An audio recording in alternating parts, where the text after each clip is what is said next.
ወንዶች ወንዳ ወንድ፣ ሴቶች ሴታ ሴት፣ ይወጣልሽ ሴታ ሴት።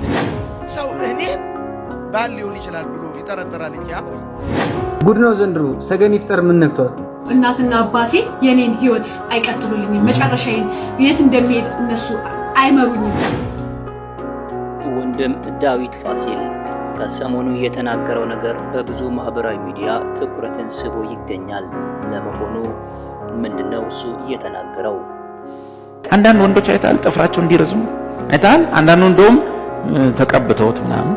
በዚህ ባለንበት በ21ኛው ክፍለ ዘመን ወንዱ የሴትን ባህሪ፣ ሴቱም የወንድን ባህሪ ለመላበስ ጥረት በሚያደርጉበት ዘመን ለዚህ አይነት ወደ ቀድሞ ማንነታችንና ወደ አፈጣጠራችን እንድንመለስ የሚያደርግ ትምህርት አስፈላጊነቱ ከጥያቄ ውስጥ የሚገባ አይደለም። ወንዶች ወንዳ ወንድ፣ ሴቶችም ሴታ ሴት መሆን ሲገባን ነገሩ ሁሉ ተገላቢጦሽ የሆነበት ዘመን ላይ እንገኛለን ይለናል ወንድም ዳዊት ፋሲል። መጽሐፍ ቅዱሳችን ሲናገር በኦሪት ዘፍጥረት ምዕራፍ 1 ከቁጥር 27 ላይ እግዚአብሔርም ሰውን በመልኩ ፈጠረ፣ በእግዚአብሔር መልክ ፈጠረው፣ ወንድና ሴት አድርጎ ፈጠራቸው ይላል። ከዚህ መረዳት እንደምንችለው ሁለቱም የየራሳቸው ተፈጥሯዊ መልክና ቁመና እንዳላቸው ነው። ወንድ እንደ ሴት አይነት ተግባራትን የሚያደርግ ከሆነ በአስተሳሰቡ እንዲሁም በሚያደርጋቸው ነገሮች የሴታ ሴትነትን ባህሪ ተላበሰ እንላለን። ይህ ደግሞ በመጽሐፍ ቅዱስ አጥብቆ የተወገዘ ተግባር እንደሆነ ግልጽ ነው። አሁን ለዚህ አይነት ተግባራት ከውጪዎቹ አልፎ በእኛም ዘንድ የሚስተዋል ተግባር መሆኑ እጅግ ያሳዝናል።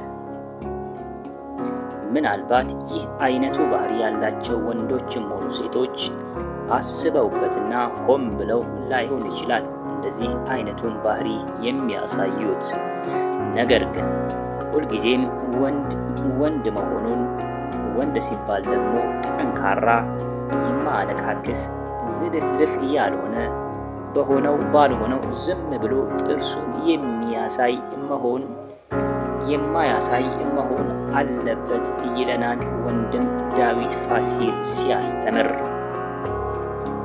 ሴቷም ትክክለኛ ሴታ ሴት፣ የወንድ ባህሪ ምንም የማይታይባት፣ ሁልጊዜ ከፊት የማትል በትክክል ሴት መሆን እንዳለባትም ይነግረናል። እግዚአብሔር የሰጠንን ተፈጥሮ አምነን ተቀብለን እንደ ተፈጥሯችን መኖርና መመላለስ እንደሚገባ የእኛም እምነት ነው። ማንኛውም ከተፈጥሮ ተቃራኒ የሆነ ነገር ሁሉ ውበት እንደሌለው ሁላችንም የምንግባባበት ሀሳብ እንደሆነ እናምናለን እያልን ወደሚቀጥለው ቪዲዮ ተሸጋገርን።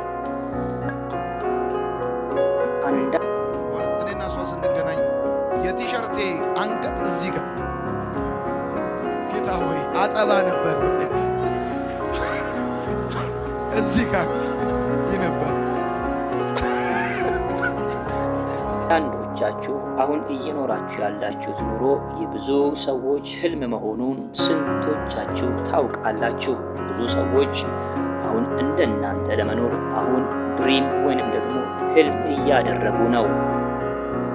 ሕያው የሆነውን የእግዚአብሔርን ቃል ከቀልድ ጋር እያዋዛ ለሰው በሚገባ መንገድ በማስተማር የሚታወቀው ወንድማችን አገልጋይ ዮናታን አክሊሉ ቀድሞ የነበረበት ህይወት አሁን ካለበት ህይወት ፍጹም ተቃራኒ እንደነበርና ሚስቱ ግን በብዙ እምነት ከጎኑ እንደነበረችና እንደምታበረታታው የሚናገረው አገልጋይ ዮናታን ሰው እኔን ባል ሊሆን ይጠረጥራል እንጂ እንዴት ያምናል ሲል የሚስቱን እምነት በአደባባይ መስክሯል።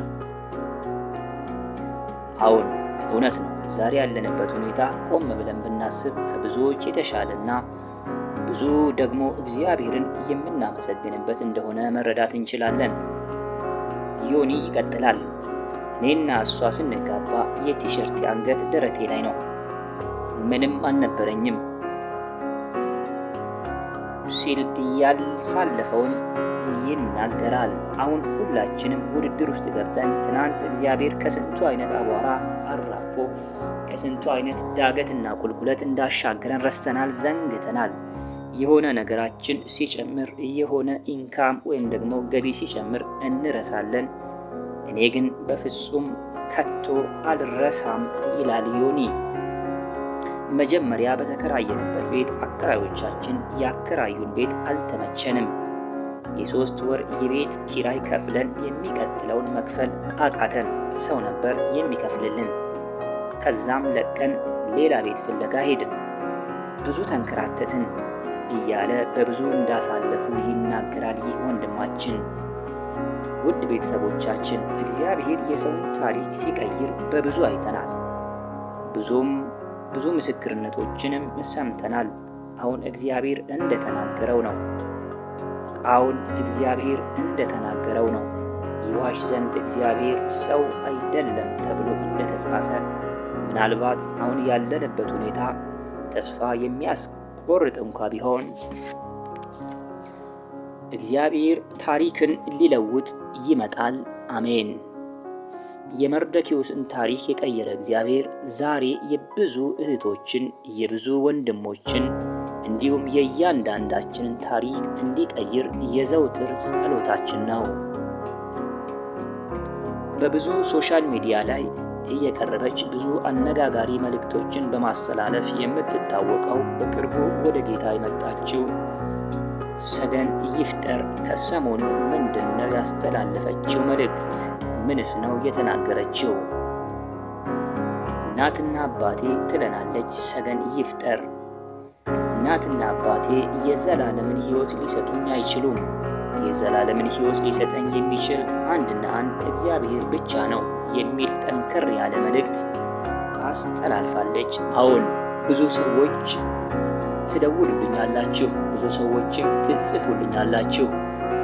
ወደ ጌታ መምጣት እፈልጋለሁ፣ ነገር ግን እናቴ፣ ነገር ግን አባቴ አይፈቅድልኝም እያላችሁ ወደ ኋላ የቀራችሁ ብዙዎች ናቸው። ለእናንተ አንድ መልእክት አለኝ። ለእናንተ ነፍስ እናታችሁ ወይም አባታችሁ አይጠየቅላችሁም። ተጠያቂዎቹ እናንተው ባለቤቶቹ እራሳችሁ ናችሁ። የነፍሳችሁን ባለቤትና ጌታ የሆነውን ኢየሱስ ክርስቶስን ለመቀበል ማንንም አትፍሩ በማለት ያስተላለፈችው መልእክት የብዙዎችን ልብ ነክቷል። አሁን መጽሐፍ ሲናገር ሰውን መፍራት ወጥመድ ነው እንደሚል እኛም ሐሳቧን መጋራት እንወዳለን። ሰውን እንድንፈራ ሳይሆን እግዚአብሔርን እንድንፈራ ነው ቃሉም የሚያስተምረን። ዛሬም በተለያዩ አይነት ሁኔታዎች ውስጥ ሆናችሁ ቤተሰብን በመፍራት እናት አባትን በመፍራት ጎረቤትን እንዲሁም አብሯችሁ ያለውን ሰው በመፍራት ወጥመድ ውስጥ ተይዛችሁ ያላችሁ ወንድም እህቶቻችን ሰብራችሁ በመውጣት ቀን ሳለ ወደ ነፍሳችሁ እረኛ እንድትመጡ ስንል በዚሁ አጋጣሚ ጥሪ እናቀርባለን። መጽሐፍ በሁለተኛ ቆሮንቶስ ምዕራፍ 6 ከቁጥር 2 ላይ ሲናገር በተወደደ ሰዓት ሰማሁ በመዳንም ቀን ረዳው ይላልና፣ እነሆ የተወደደው ሰዓት አሁን ነው፣ እነሆ የመዳን ቀን አሁን ነው ይላልና እያልን በቀጣይ ስራ እስከምንገናኝ ድረስ የዛሬውን በዚሁ አበቃን። ሰላም።